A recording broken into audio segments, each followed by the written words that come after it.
what about horses that get quick over fences? Well, again, it's usually there's a bigger issue at hand than the horse just getting quick.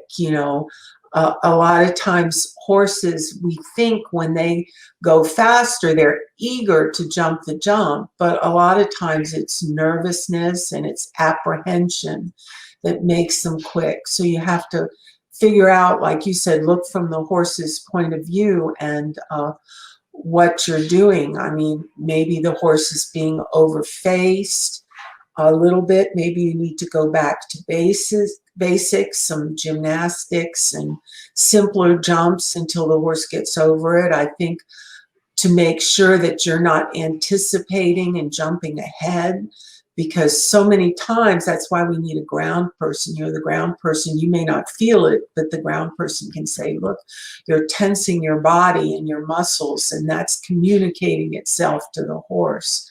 So that's something to think about as well. Take into consideration, maybe your horse is running away because it's in pain somewhere. Mm-hmm. Very true. And I think if you've eliminated a lot of those things or done what you can with your position and that kind of thing, then we look at exercises to help the horse slow down a little bit before the fences. To me, a circle is always a great thing, an on balance, correct circle before a jump to give the horse time to think and collect itself a little bit and not be rushing. I think a well done halt is you come out of the corner, not like one stride in front of the fence, but as you come out of the corner and you're several strides away, a well executed halt, give the horse time to stand, a little time out, and then turn and go into a circle and come to the fence again. That I think helps a lot.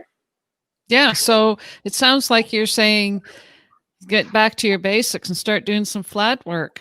Mm-hmm. Exactly.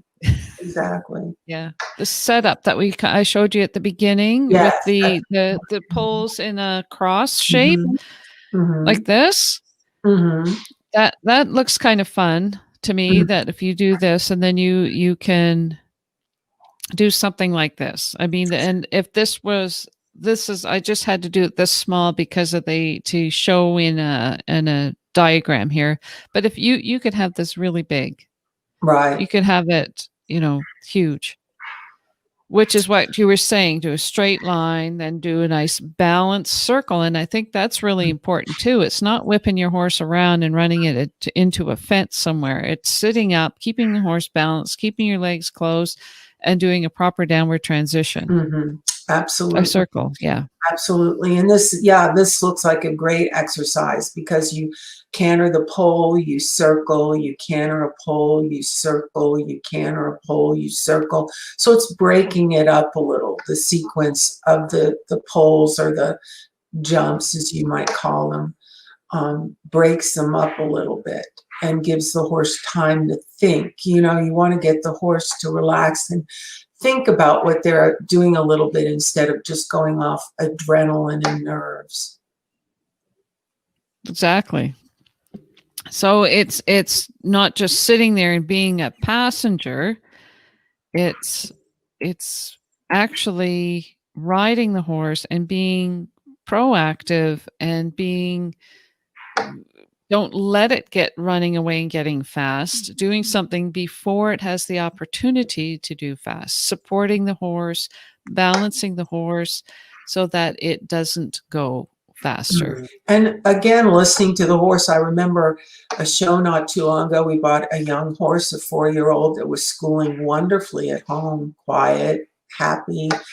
And when we got him to the show, he just had so much to look at. And the first class we took him in, it was just a little bitty, like 2-3 baby class. He got quick. And the second class, we tried another. I had a very good rider on him. He got quick again. And this was not this horse's normal behavior. We knew he wasn't hurting anywhere. So it was just a training issue. I think he just wasn't ready to be there. So we backed off, didn't show him anymore, just gave him time to hang around the showgrounds and hack and school. And that kind of thing, that I think that was a very clear example of a horse just being a little overfaced. Like you say, some people think that they're eager, but really it's their nerves and they are insecure about it, so they just run. Some horses may not. Some horses may back off and refuse and not want to go forward. Look at it from the horse's point of view. Maybe they are getting overfaced. Yeah, a lot of times before a jump, and there are some horses that are just strong horses, that aren't worried or upset. They're just big, strong horses and a little bit of bullies and like to drag you to the jumps. And those horses, you have to come up with the training exercises, the circles, the poles. You can always put a trot pole or a canter pole in front of the fence to slow them down a little and think about what they're doing. Bounces, I find, not bounces, but poles with one stride in between to help the horse settle and get the right distance instead of rushing and jumping tight. Those are awesome exercises for the chronically strong horse, which there is, don't you think? Yeah, I think so. Sometimes, though, when horses, I think when horses see more than one jump, I guess it's their whatever stage the horse's training is at. If they see more than one jump in a line, they often get anxious about it. So sometimes they do speed up, and but like you say, it's so dependent on the rider, the horse, what stage of training they're at. It's trying to figure out and knowing the horse and rider combination based on your own experience too of how to set up. When I think of a horse rushing, I have a picture in my brain of a particular horse. I don't know that I would use one strides. I would think for me, I would do 2 jumps, 4 strides, 60-foot line, and then canter in, trot out, canter in, trot out, canter in, trot, canter out, trot, canter in, slow the canter, do 5 strides, canter, So then, and that's just because I'm basing it on the experience that I've had with but if I see a different horse that's running away or going faster, I think, oh, well, that wouldn't work with this horse. I'm going to try bounces. So, or pardon me, 1 strides or 2 strides or, so it's such a variation. Yes, and I think that, again, is the importance of having a ground person. Everyone needs a ground person. I think that even riders that are accomplished riders use a ground person, can use a trainer to help them at times if they're having issues like that. And if you don't have a trainer handy, at least maybe get a knowledgeable friend that can see the whole picture and shed some light on things for you. Or get somebody, your friend, to videotape you so you can, or Oh, videotape. right, There we go. I am dating myself to take a video of you so that you can watch it back. Videos. Yeah. How could you forget about videos? I know.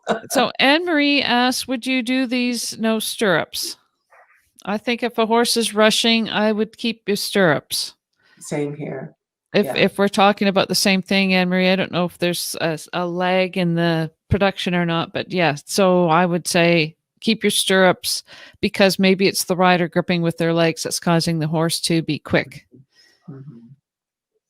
Yes, I mean, tension from the rider definitely communicates itself to the horse. And a lot of times there's not much we can do about our nerves except to try to ride through them and not let them consume us, But a loose leg going back and forth or bumping the horse or too tight a leg clenching on the horse. Like I said, jumping ahead like a rider that as they get to the fence starts to get more forward and more forward and more forward. Things like that can all help make a horse get quicker as well.